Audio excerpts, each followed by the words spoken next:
welcome back. Happy Tuesday. It is the last week of school, and so it is the last week of these videos that I'll be doing for you.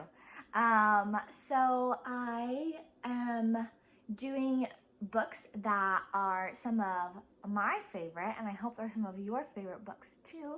Yesterday you listened to Miss Susie read one of my favorite books and one of Miss Susie's favorite books as well, called Elmer. So that is an AR book. You are more than welcome to take an AR test on that.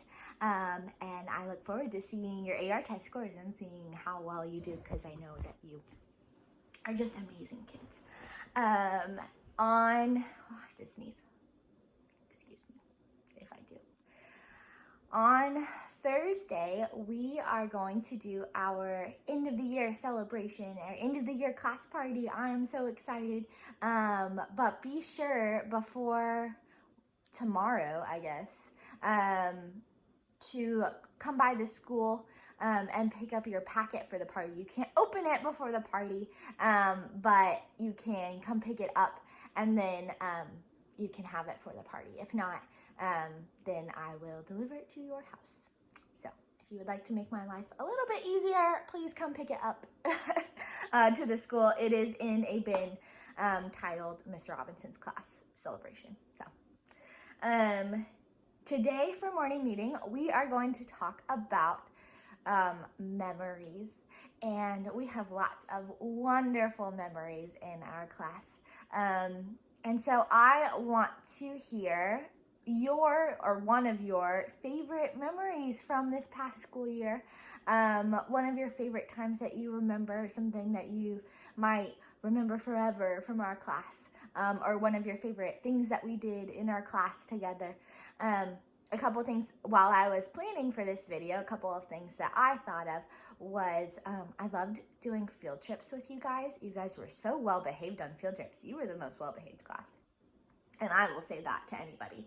You were the most well behaved class on field trips. And so I loved taking you places and watching you experience the world. And we went to the symphony. We went to, where else did we go?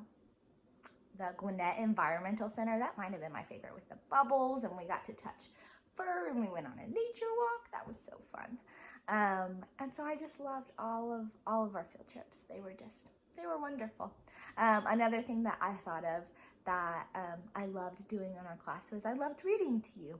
And I still get to read to you in these videos. It's not the same because you guys don't read the words before I do, or make connections with the pictures and the words, and I don't get to see your reactions. So it's a little different, but I'll take what I can get. So those were two things that I really loved about our class. I loved going on field trips, and I loved reading to you guys and reading with you guys.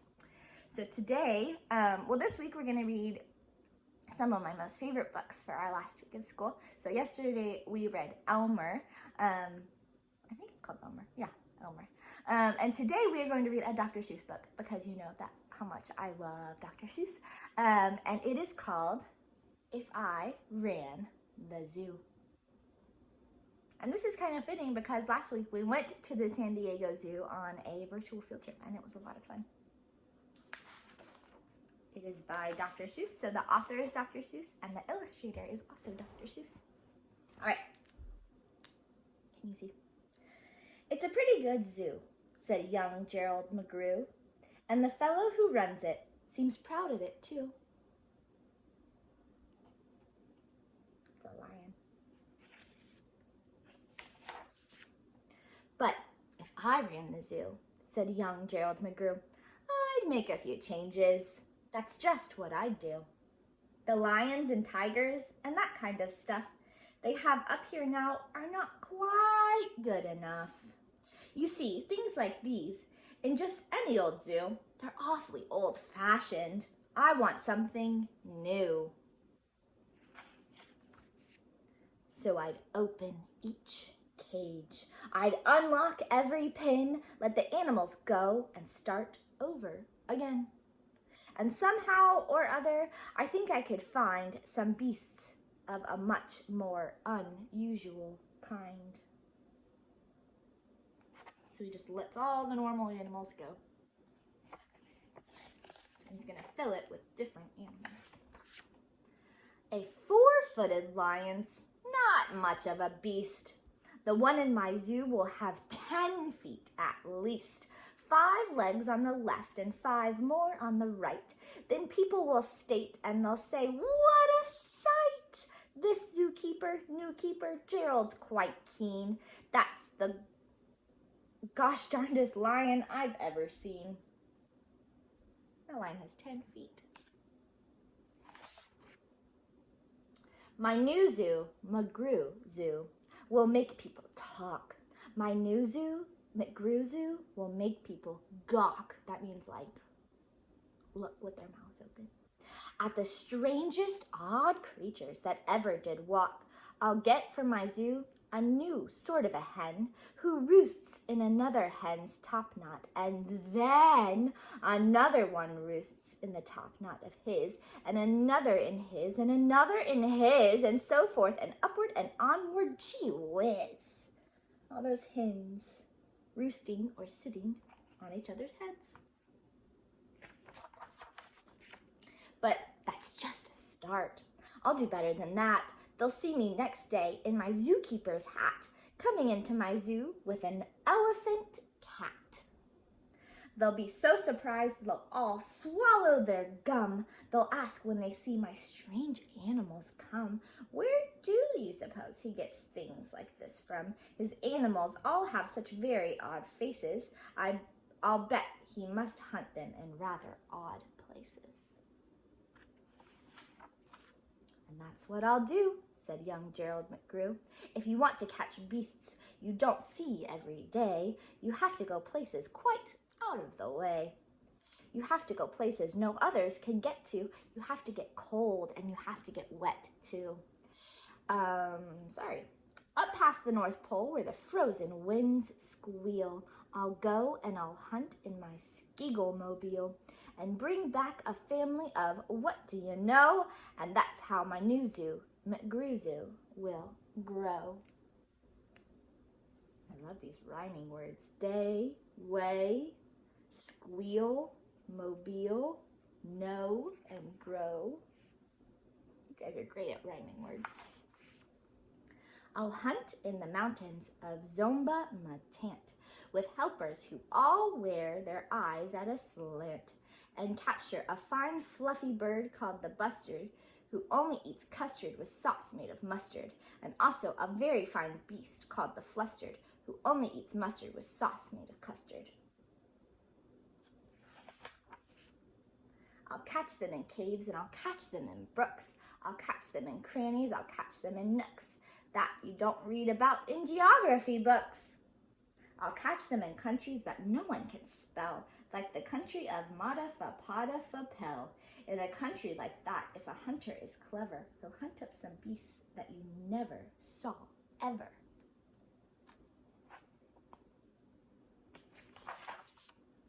I'll load up 5 boats with a family of jotes whose feet are like cows but wear squirrel skin coats and sit down like dogs but have voices like goats, excepting they can't sing the very high notes.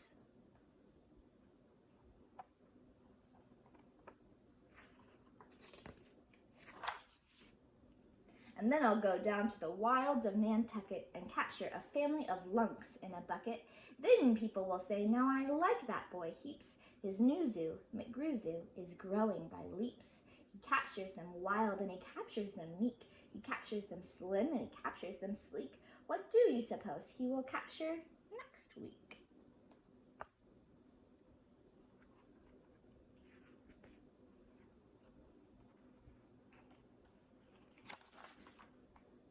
I'll capture one tiny. I'll capture one cute.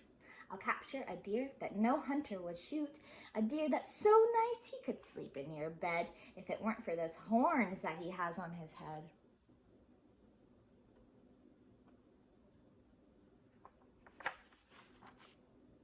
And speaking of horns that are just a bit queer, I'll bring back a very odd family of deer, a father, a mother, 2 sisters, a brother, whose horns are connected from one to another.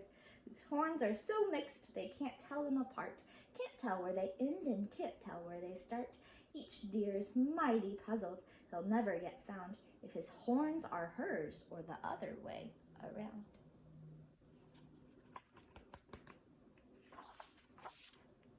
I'll capture them fat and I'll capture them scrawny. I'll capture a scragglefoot mulligatawny. A high-stepping animal, fast as the wind, from the blistering sands of the desert of Zend. This beast is the beast that the brave chieftains ride when they want to go fast to find some place to hide. A mulligatawny is fine for my zoo, and so is a chieftain. I'll bring back one, too.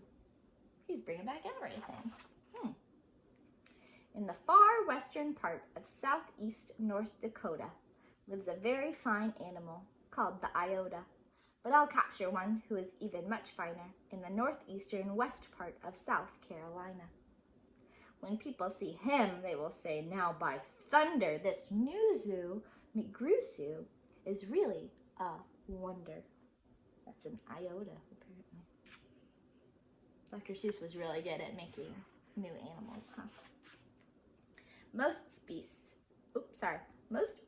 are quite friendly, but still in some lands, some beasts are too dangerous to catch with bare hands.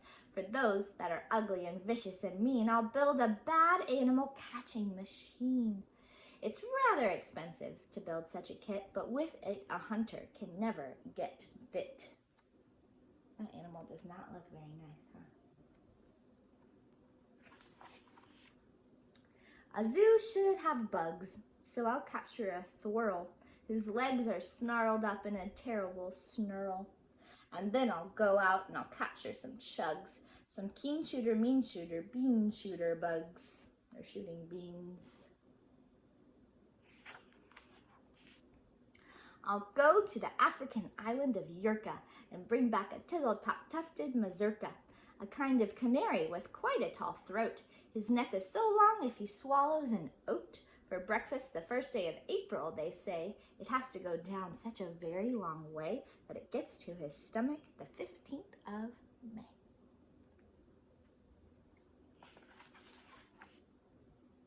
I'll bag a big bug who is very surprising, a feller who has a propeller for rising and zooming around, making cross-country hops from Texas to Boston with only 2 stops.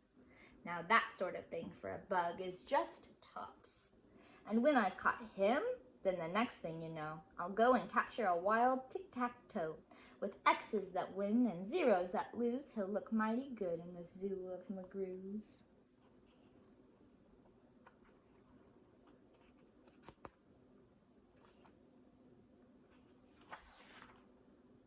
I'll bring back a gusset, a gherkin, a gasket, and also a gooch from the wilds of Nantasket. Ooh.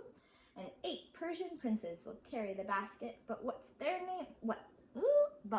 names are, I don't know, so don't ask it. This looks kind of a tongue twister, huh? In the cave of Khartoum lives a beast called the Natch that no other hunter's been able to catch.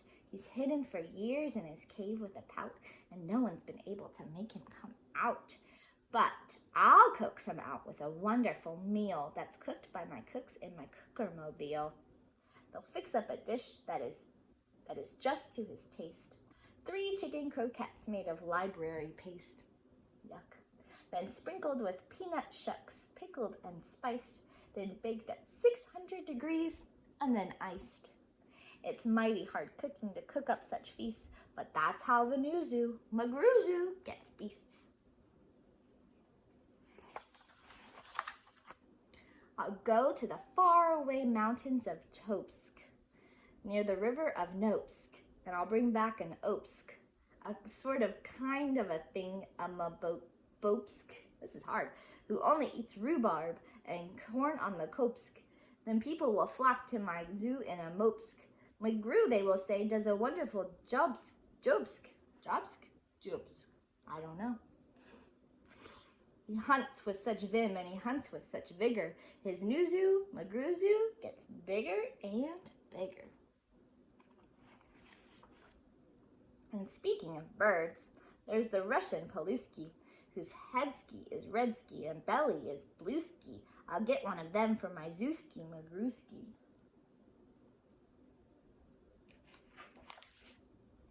Then the whole town will gasp.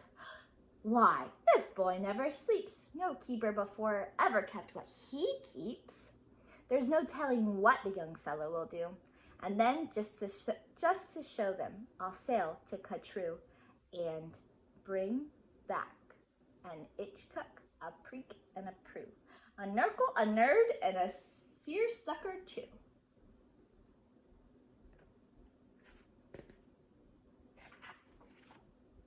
I'll hunt in the jungles of Hippo-no-Hungus and bring back a flock of Bippo-no-Bungus. The Bippo-no-Bungus from Hippo-no-Hungus are better than those down in Dippo-no-Dungus and smarter than those out in Nippo-no-Nungus, and that's why I'll catch them in Hippo-no-Hungus instead of those others in Dungus and Nungus, and people will say when they see these bips bounding, the mule-keeper, simply astounding. He travels so far that you'd think he would drop. When do you suppose this young fellow will stop? That was hard to say. Stop? Well, I should, but I won't stop until I've captured the Fizza-ma-Wizza-ma-Dill, the world's biggest bird from the island of Gwark, who only eats pine trees and spits out the bark. And boy, when I get him back home to my park, the whole world will say young McGrew's made his mark. He's built a zoo better than Noah's whole ark. These wonderful, marvelous beasts that he chooses have made him the greatest of all the McGrewses. Wow, that's his zoo. Wow, they'll all cheer. What's this zoo must be worth? It's the gosh darndest zoo on the face of the earth. Yes, that's what I'd do, said young Gerald McGrew. I'd make a few changes if I ran the zoo. And that is the end of this book. Well, I hope you enjoyed it, and I hope you have a wonderful Tuesday. I will see you later. Bye, guys.